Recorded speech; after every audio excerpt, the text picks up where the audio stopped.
कौन कहे दीर्घ 8 मास पर आज पीसीसी डिक्लेयर है परिशेष मोर इच्छा हो जाता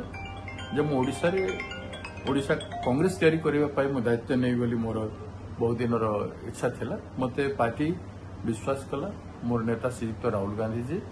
एवं श्रीमती सोनिया गांधी जी अटल विश्वास एवं श्रीयुक्त खड़गे जी मो प्रति विश्वास पाई आज ये निष्पत्ति तेणु से कृतज्ञता जनाऊँगी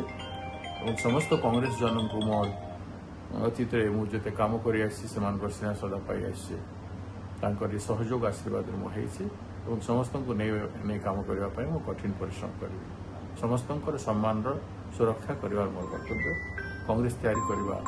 कर्तव्य आप निश्चित भाव गोटे बड़ चैलेंज हम जेहेतु बीजेपी सरकार अच्छी सेंटर भी बीजेपी सरकार और ओडिशा रे बीजेपी सरकार आपको निश्चित गोटे बड़ चैलेंज ए सब किसी ना चैलेंज एवं प्रत्येक चैलेंज को आम विचार करके हम उचित पदक्षेप कर गांधी वादी चरित्र रे शांतिमय हिसाब से अहिंसात्मक